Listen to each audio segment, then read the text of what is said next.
a DNR EMB accredited hazardous waste management service provider for the PCBs. We have the CCO registration as a service provider. Then we're a registered transporter for PCBs and other wastes, and also a TSD facility. Ang TSD facility is treatment, storage, and disposal.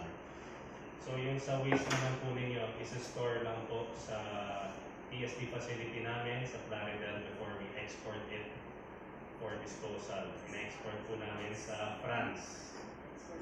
So magpaalam po kayo mamaya sa ano nyo, sa mga transformer nyo, papunta kasi silang France.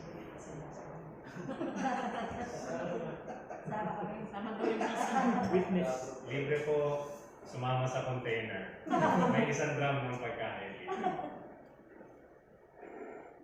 Okay, so we're the country's pioneer and leader in proper management and disposal of PCBs.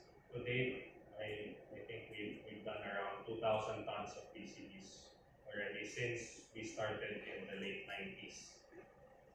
Globe Care was started in 1997 at nag-start naman sa PCB work 1999. Other services namin, our main services are PCB disposal and asbestos disposal.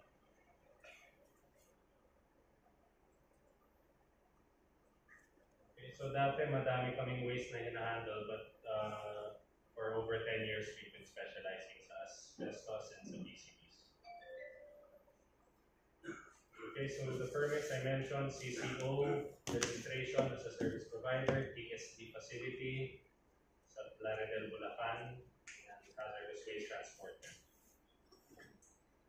So commitment to environment, health, and safety, lahat naman po sinasabing safety first, but we think we prove it with our compliance with the regulations. Wala pa kaming violations in any of our works, sa DNR, sa DOLE, or anything safety and health related.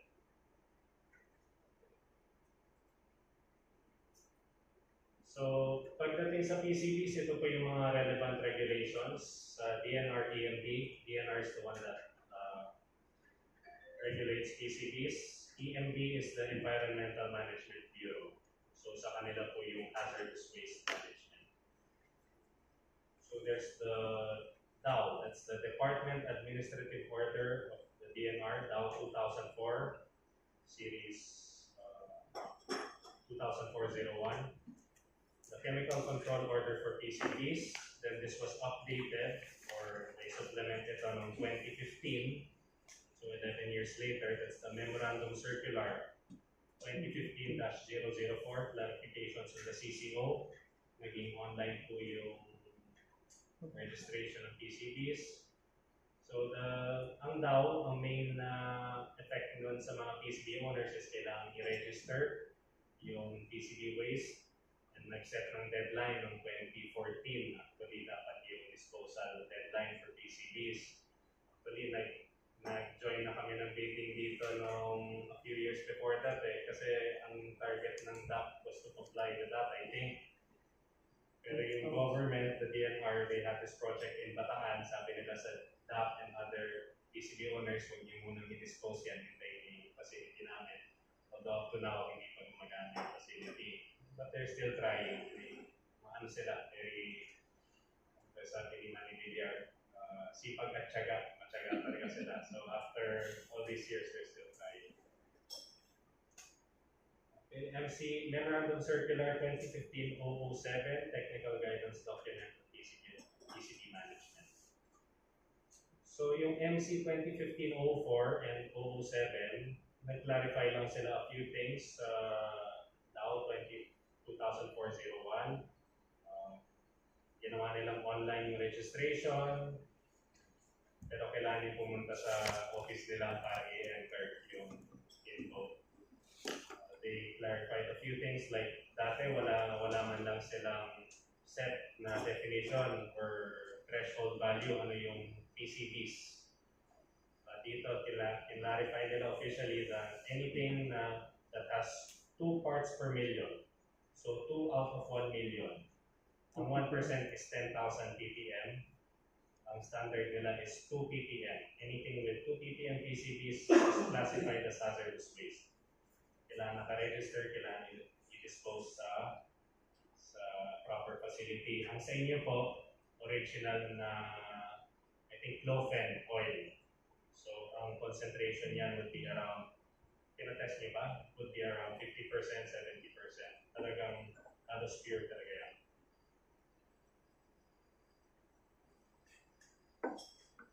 And of course, there's the Dow 2013-22. Ito yung isa sa mga important na regulations. This is for hazardous waste in general, not just for PCBs.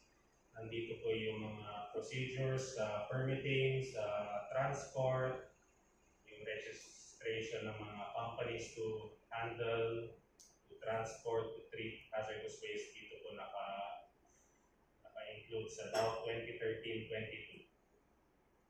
Okay, so lahat naman ito na-comply na, nakakuha na ng permit to transport, si Sir Milan. Dati kami po ang nag-apply ng permit to transport sa EMB. Ngayon ginawa nilang online. Itong June lang na-implement. Ang waste owner na ang nag-apply ng permit to transport. Pero online lang. Dahil daw sa COVID. So, pinabawasan nila yung mga walk-ins sa offices nila. Okay, so una-una, what are PCBs? PCBs are polychlorinated biphenyls. Kung gusto niyong basahin ko pa ito, okay lang, pero hindi ko rin naiintindihan ito.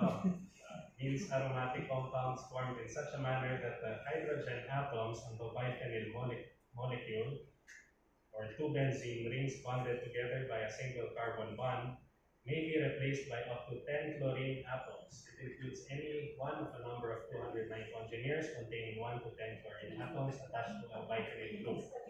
So, sino po sa inyo ang nakaintindi dito?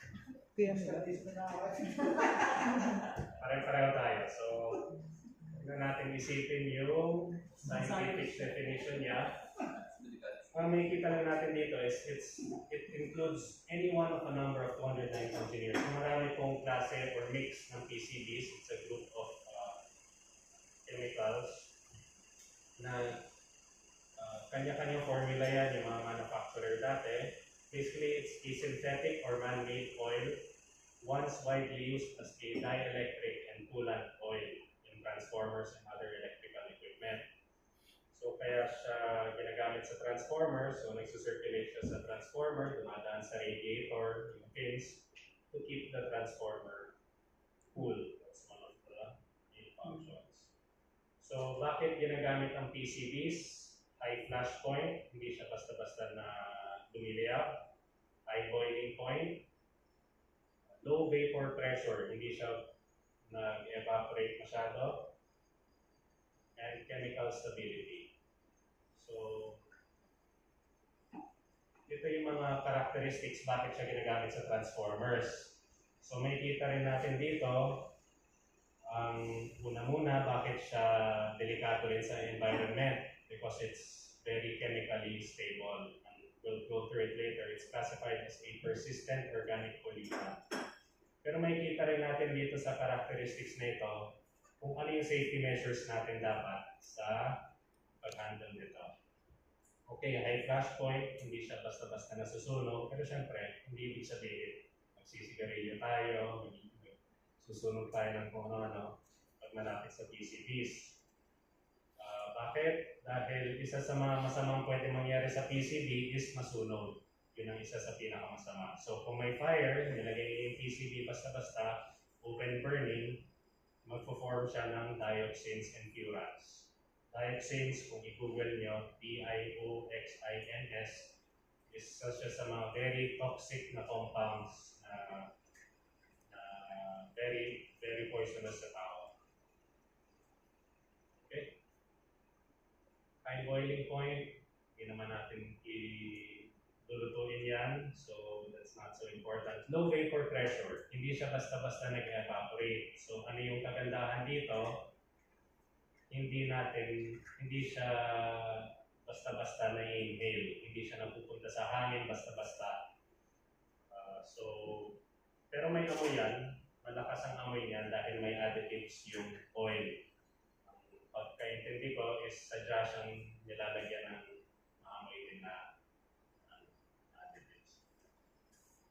Okay, so kung may naamoy tayo, hindi siya necessarily yung mismo, yung oil is, or yung hazard is nai-inhale na natin. Very low ang vapor pressure ng PCBs. Okay, so due to adverse health effects, commercial production was phased out from the 70s to 80s, so unti-unti na siyang nag-phase out. Ang year ba yung mga transformer niyo? Kailan ginawa ang building? Siguro ang year. 1971 ang year ng mga transformer niyo. The brand is Trafo Union. Oil is Clofen. Kung i-google nyo yan, yung Clofen, C-L-O-P-H-E-N, isa yan sa maraming klaseng PCB oil. Merong Ascarel, Arochlor, Inertin, Pyranol, Pyrochlor.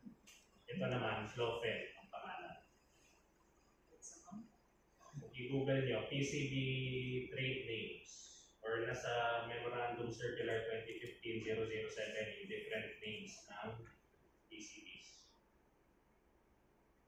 Okay. So, na-phase out siya from the 70s, yung, I think, Russia na huling mag-phase out ng 80s. So, ano yung effects ng PCBs? Negative effects, there's skin conditions like rashes or pure acne, neurological problems, possible na cancerous siya, and it may cause birth defects sa mga na-expose sa PCBs, sa mga mothers exposed to PCBs. And persistent organic pollutants does not easily break down. It stays in environment and food chain. So, ang exposure nito, one of the reasons why it's very strictly monitored, not just by the DNR, but worldwide, meron pong tinatawag na Stockholm Convention. It's an agreement among different countries. So, kasama po ang PCBs sa persistent organic pollutants na nire-regulate. May mga commitment yung countries sa management ng mga chemicals na to. Kaya meron naging 2014 deadline yung EMB dahil sa Stockholm Convention. 2025 ang deadline na sinet for disposal. Kaya alam ng DNR na may Filipino time tayo sa pag-ano. So ginawa nila 2014, so hopefully by 2025 malaki na ang magiging compliance natin. Yes, ma'am. Yung balik lang po, yung negative effects niya itong tulad niya, gano'ng katagal siya lalabas? Initial exposure. Yung mga skin, yung floor acne and rashes, mabilis naman, I haven't seen any personally. Mabilis siya lumabas. And hindi siya sa lahat hindi siya sa lahat ng tao. Minsan yung mga taga-napo-or nun, sasabihin nila, pinapanghugas namin yan, or hindi naman sila na nagkasakit or nagka-rashes. Siguro depende sa tao rin. May ibang tao hiyang sa PCB, ibang tao hindi. Diba? Tulad ng paninigarilyo, ibang tao bumuhay na naninigarilyo. Pero yung iba, nagkasakit. Okay, so yung sa persistent organic does not easily break down, stays in environment and food chain. So this is one of the exposure pathways, kaya stricto yung mga government sa pag-dispose nito. Dahil kung walang Stockholm Convention, kung hindi sila stricto, ano mangyari sa mga PCBs na ito? Malamang, i-recycle yung oil, magkakalat, masusunog, isasama sa pagsunog ng ibang mga langis. Tapos yung iba, i-dump na lang. So mapupunta siya sa rivers, seas, mapupunta siya sa mga isda, eventually, pupunta rin sa tao. Ano daw yan? Nagsistay siya sa fats ng mga isda. So, ang laging sinasabi is yung mga bangus, yung taba ng bangus. Doon mapupunta, kung may PCBs man sa tubig, doon mapupunta sa mga fats. Okay, so these are examples of PCB transformers. Kung mga I believe mga 15 tons ang isa dito. Mga pure PCBs din yan. Nakarating na ng France yan, so wala na yan. Ito sa isang planta sa Pasig. Naging garden na yung substation nila. Nandun pa rin yun hanggang ngayon. Ito, nakarating na rin ng France. Ito yung mga pole type transformers, yung nasa mga poste. Interesting fact pala, sa lahat ng mga co-op sa buong Pilipinas, hulaan nyo ilan ang nagpa-dispose ng PCB sa amin. Ayun. Yun nga, wala. Zero. So, sana yung mga transformers sa poste na ma-manage naman kung hindi man nati-dispose ka agad. Ito, mga pure PCBs din ito na tinubukan na ng halaman. Pero ito eventually na-export din namin ito noong 2015 yata, 2014, 2015. Ito naman yung mga capacitors, mga tig-ano ito, mga tig-30-50 kilos, may PCBs. Okay, so madalas nakikita natin yung information sa nameplate ng transformer. So yung sa inyo naman, kompleto yung nameplate. Ito po, similar sa inyo. Ito po nakikita nyo, weight of flow fed. Ito, 2.76 tons itong sa transformer na ito. 1969 manufactured. Matanda lang ng konti. So flow fed ang oil nitong transformer na ito. Ito naman sa GE, ang brand nito, General Electric, Pyranol naman. Pyranol ang ginagamit nilang oil, which is the same, PCBs, iba lang ang formula, trade name nila.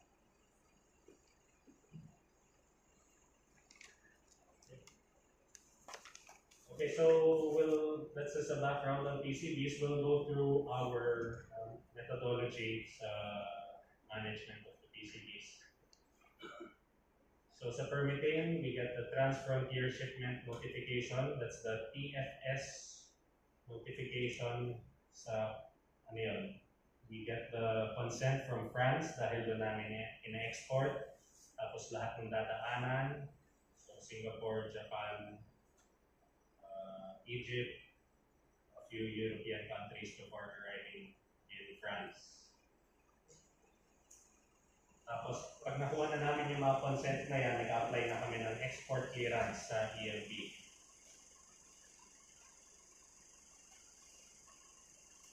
Sa local permitting naman, yun yung permit to transport, online na. So, kailangan registered yung generator, yung waste owner, and registered yung pagdadalahan at yung magdadala. Yung generator, transporter, and TSD facility are registered sa online system. So, doon i-apply anong waste ang transport, gano'ng karami. So, we have the TTP.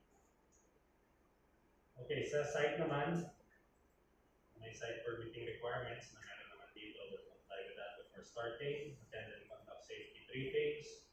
Clear area of all obstructions like equipment, materials, and debris. Usually, ang client ang gumagawa nito. Ensure the transformers are completely disconnected and de-energized, usually by client also. So wala naman tayong issue na dito sa lahat ng transformers natin. Yung package. Wala na. Meron kasi kami naging experience sa electrical company pa naman noon. Sabi sa amin, naka-disconnect na. Yun pala, may isang wire doon na light na sagi ng tao namin. Nag-spark, kasi walang nasaktan.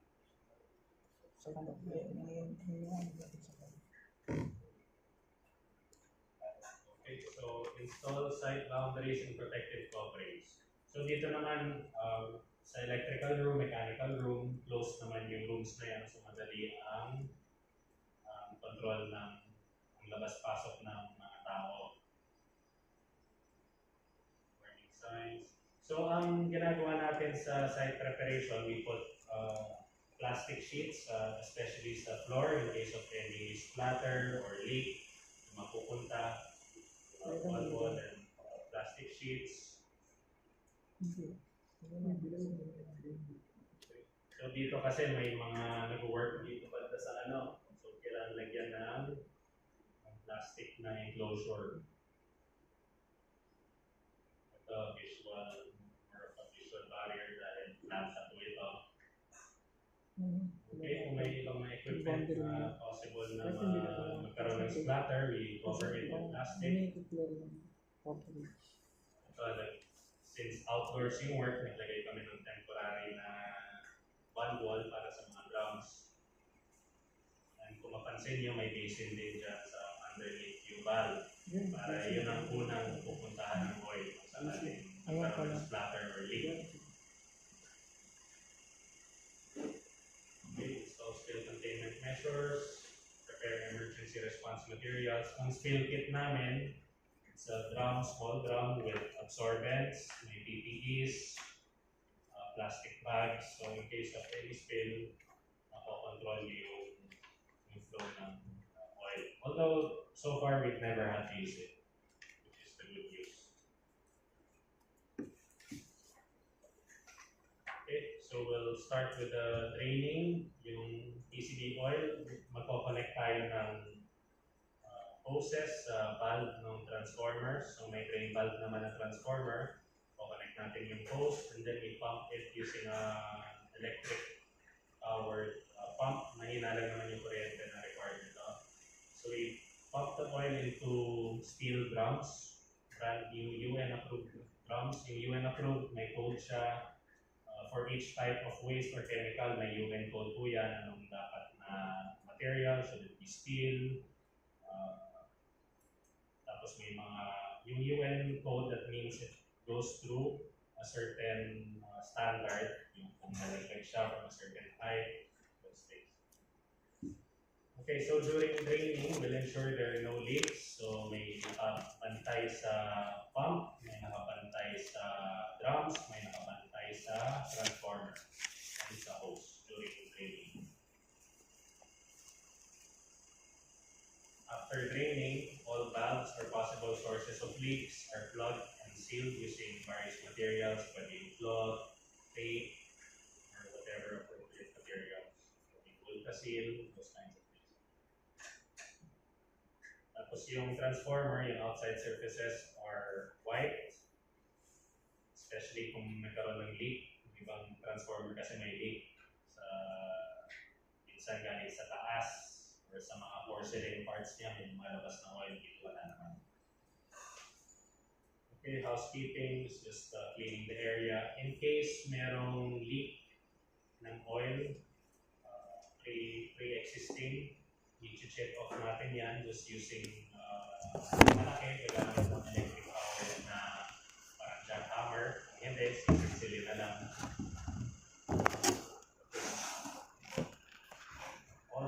All materials used, yung mga PPEs, rags, those things, ilalagay sa drums, considered as hazardous waste na rin. Kasama siya sa pupunta ng trans. Okay, so some pictures sa draining. Yung mga drum na ganito, this is the open top na drums for solids, contaminated solids. Yung mga drum na ganito, dalawa yung butas, yung maliliit. That's for the liquid, for the PCB oils. So dati, mga tao nasusurprise na dito sa mga PPs ng tao namin, nakakatakot, mukhang napaka ng hazard. Ngayon, kahit sa kalye, may kita mo na yan, yung mga disinfect. So hindi na masyadong bilib mga tao sa amin pag nakita ito. Okay, so yung suot ng tao, this is a full face mask with cartridges. Kailangan for organic compounds yung cartridge. So pag yellow, yung sticker ng cartridge, that's for organic compounds. So ito yung draining, ito oil circuit breaker naman ito. So dine-drain yung oil sa drum. So whenever possible, tatabi na lang yung drum sa kung nasan yung transformer para diretso na yung oil sa drum na nasa truck. So wala na masyadong handling. In this case, I think we're gonna have to the drums on the ground. Sa rooms. Okay, pag drumming naman, ito lumang drum or damage na yung drum kasi na-store itong mga drums na ito for bago namin na-export to mga almost 10 years. Dahil nga sabi ng EMD, huwag niyo muna i-dispose yung waste niyo. So, yung ibang drum, pag naluma na, nire-re-drum namin. Yung oil, this is a drum pump. So, from this drum, pupunta sa bagong drum. Okay, packaging ng mga porous materials, mga contaminated PPEs, rags, or kung ano man, may na-chip off na konkreto. Kasama yan sa ilalagay dito sa mga open top drums. Okay, sa mga capacitors, nilalagay naman namin sa crates. Ganun kayo yan. So we'll label the drums and the transformers. May mga required na labels. Sa DAO 2013-22, required yung hazardous waste na sticker, ganun kalaki. Tapos sa PCB standards naman, meron din PCB stickers. Then we put class 9, marine pollutant sticker. Okay. Then we'll have the inventory. Yung mga info na yan, yung mga weight, ilalagay din natin sa hazardous waste transport manifest. Mga lumang klaseng sticker pala ito, mas malaki na ngayon yung updated ng DNR. Okay, so transport and storage, transfer PCB waste to loading areas. Yung iniikot namin kanina kung saan dadaan yung transformers. Then we'll load the PCB wastes. Minsan, direct from the site, i-export na. In this case, we transport muna natin sa PSD facility ng Globecare sa Plaridel, Bulacan for consolidation with other waste from other clients also. Ito, applyan pa ito ng export permit. So, doon muna siya maghihintay bago pumunta ng France. Okay, so, pag nag-export kami, we load the PCB wastes in shipping containers, yung standard na 20-foot containers. Ito muna yung moving transformers, maraming paraan, meron trolleys. Ito yung black sa ilalim nito, mga trolley ito, mga gulong.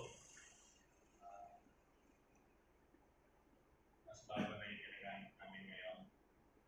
Minsan, gagawa ng parang relays, gamit yung mga C-channel or I-beam. Ito sa relays, mga 20 plus tons itong transformer. So, ang humihila sa kanya yung lever block or chain block na. Minsan naman gagamitan ng crane or boom truck. Ito ang storage facility namin. Ngayon may laman na yun. Right now, maraming laman siya. So, hindi ganito ang itsura niya ngayon. Okay, sa storage, ito yung spill tray. Nakita nyo ito, that's a spill tray, spill containment tray. Diyan namin nilalagay yung drums, usually, sometimes yung mga maliliit na transformers. And yung mga transformers naman na ito, by the time na makarating sa amin, nakadrain na. So, hindi na natin masyadong concern yung leak.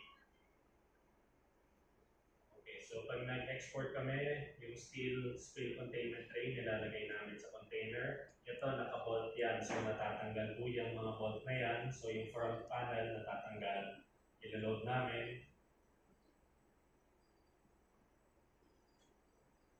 Ilaload namin yung mga transformers and drums. So, ito, halos hindi nagkasya. Pinakita namin yung mga radiator niya dito sa kabila para magkasya.